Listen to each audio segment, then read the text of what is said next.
Okay, here we are, City of Ember, Chapter 5. Granny's mind was getting more and more muddled.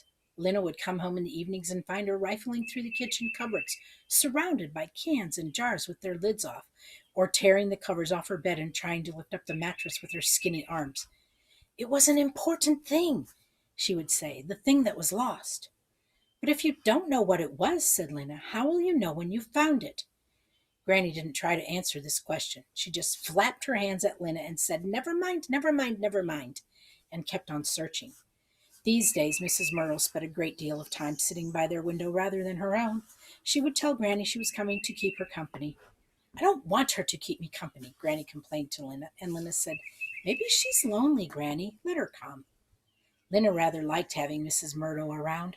It was a bit like having her mother there. She wasn't anything like Lena's own mother, who had been a dreamy, absent-minded sort of person. Mrs. Murdo was mother-like in quite a different way. She made sure that they all ate a good breakfast in the morning, usually potatoes with mushroom gravy and beet tea. She lined up the vitamin pills by each person's plate and made sure they were swallowed. When Mrs. Murdo was there, shoes got picked up and put away, spills were wiped off the furniture, and Poppy always had on clean clothes. Lena could relax when Mrs. Murdo was around. She knew things were taken care of. Every week, Lena, like all workers between age of 12 and age 15, had Thursday off. One Thursday, as she was standing in line at the Garden Square Market, hoping to get a bag of turnips for stew that night, she overheard a startling conversation between two people behind her. "What I wanted," said one voice, "was some paint for my front door. It hasn't been painted for years. It's gray and peeling. It's horrible. I heard a store over on Night Street had some, and I was hoping for blue." "Blue would be nice," said the other person wistfully. "But when I got there," the first person continued, "the man said he had no paint, never had. Disagreeable man. All he had were a few colored pencils." Colored pencils? Lena had not seen colored pencils in a store for ages. Once she had two red ones, one blue one, and one brown one. She'd used these for her drawings until they were stubs too small to hold.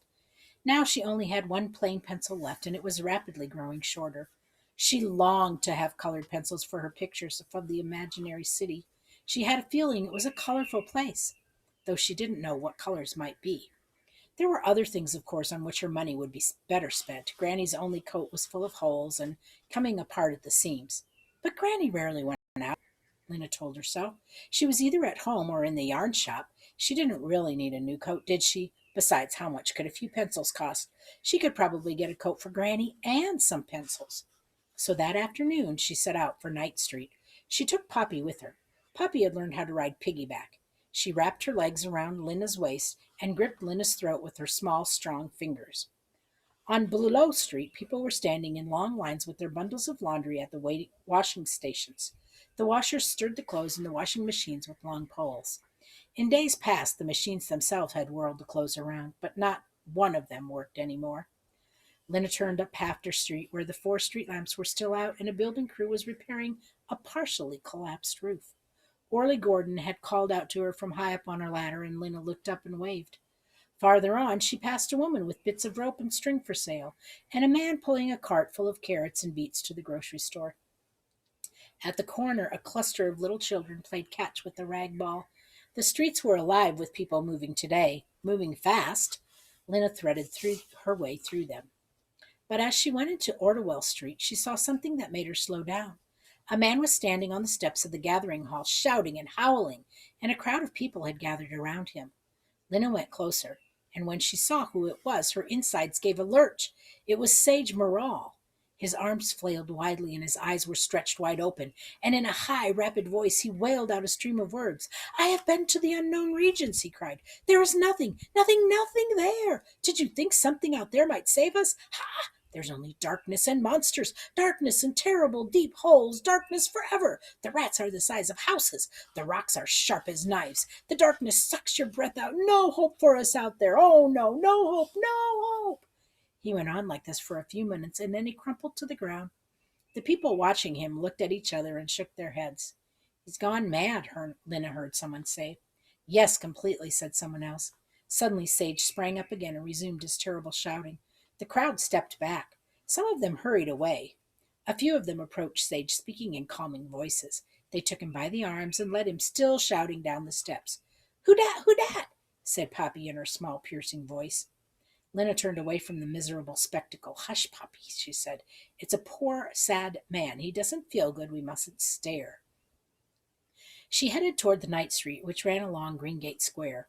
There, a stringy haired man sat cross legged on the ground playing a flute made out of a drain pipe, and 5 or 6 believers circled him, clapping and singing. Soon, soon, coming soon, they sang. What's coming soon? Lena wondered, but she didn't stop to ask. 2 blocks beyond, she came to the store that had no sign in its window. This must be the one, she thought. At first, it looked closed. Its window was dark, but the door opened, and when she pushed on it, a bell attached to the doorknob clanked, and from the back room came a black haired man with big teeth and a long neck. Yes, he said.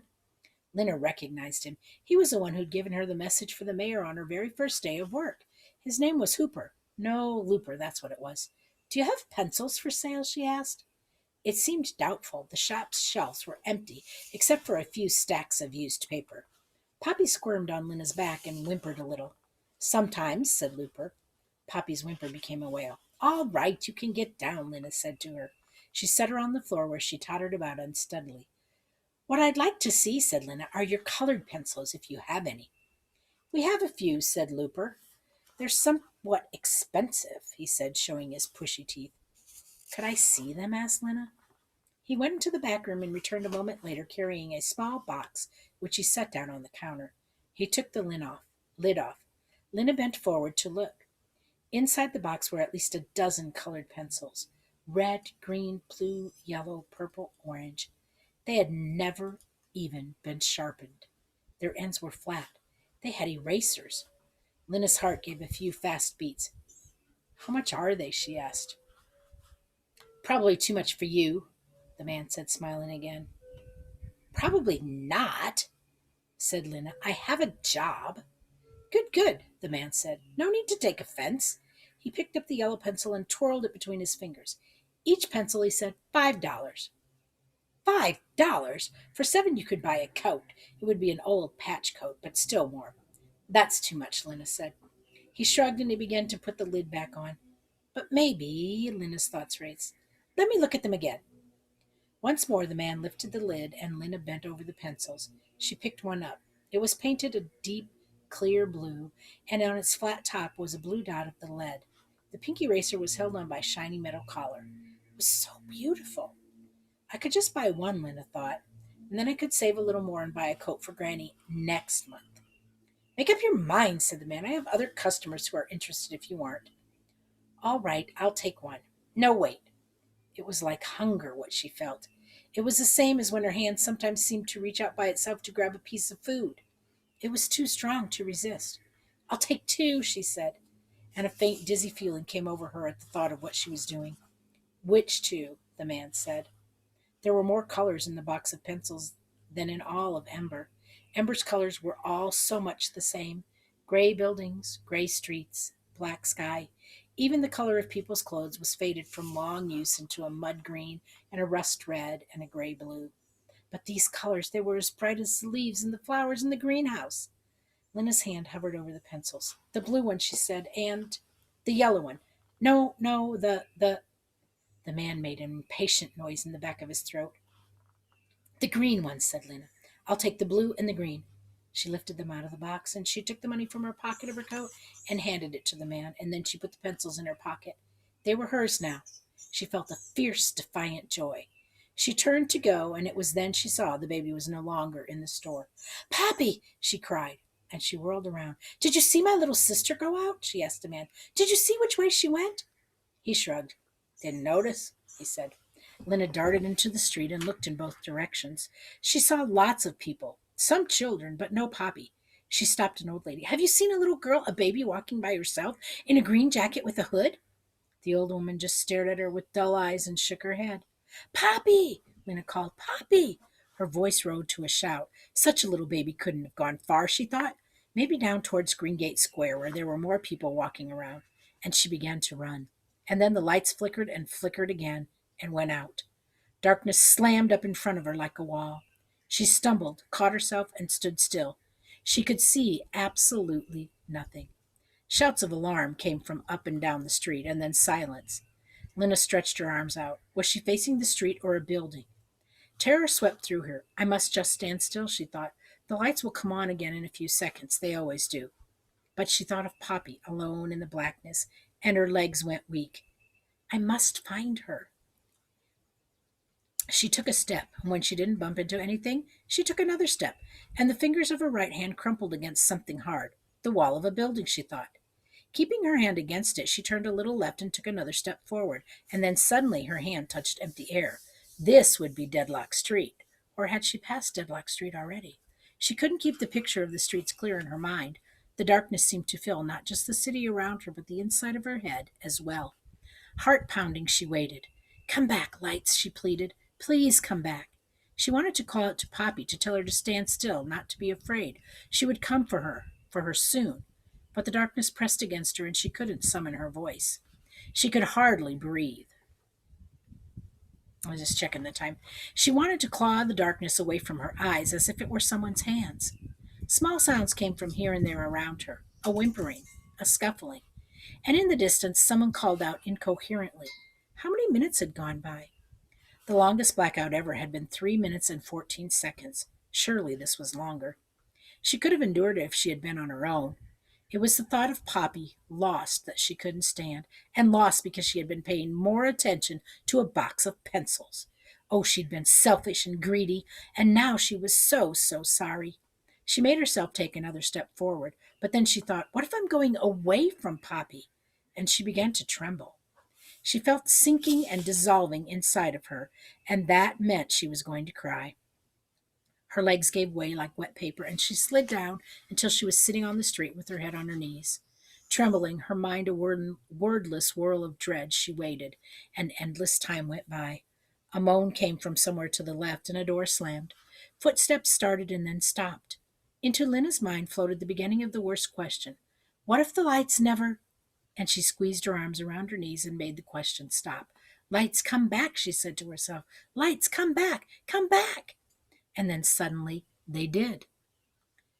Lena sprang up. There was the street again, and people looking upward with their mouth hanging open. All around, people started crying or wailing or grinning in relief, and then all at once, everyone started to hurry, moving fast toward the safety of home in case it should happen again. Lena ran towards Green Great Street, stopping everyone she passed. Did you see a little girl walking by herself just before the lights went out? She asked. Green jacket with a hood. But no one wanted to listen to her. On the B Street side of the square stood a few people, all talking at once and waving their arms. Lena ran up to them and asked her question. They stopped talking and stared at her. How could we have seen anyone? The lights were out, said Nanny Proggs, a tiny old woman whose back was so bent that she had to twist her head sideways to look up. Lena said, No, she wandered away before the lights went out. She got away from me. She may have come this direction. You have to keep an eye on your baby, Manny Proggs scolded. Babies need watching, said one of the women who'd been singing with the Believers. But someone else said, Oh, a toddler? Green jacket? And he walked over to an open door and called, You have a baby in there? And through the door came someone leading Poppy by the hand. Lena dashed to her and lifted her up, and Poppy broke into loud wails. You're all right now, said Lena, holding her tightly. Don't worry, sweetie. You were just lost a moment, and now you're all right. I've got you. Don't worry. When she looked up to thank the person who'd found her, she saw a face she'd recognized. It was Dune. He'd looked the same as when she'd seen him last, except that his hair was shaggier. He always had on the same baggy brown jacket he always wore. She was marching up the street by herself, he said. No one knew who she belonged to, so I took her into my father's shop. She belongs to me, Lena said. She's my little sister. I was so afraid when she was lost. I thought she might fall and hurt herself or be knocked over or anyway, thank you so much for rescuing her. And we're going to stop there. We've got about a page and a half left in chapter 5, and we will start that in a moment and read chapter 6 to go with it.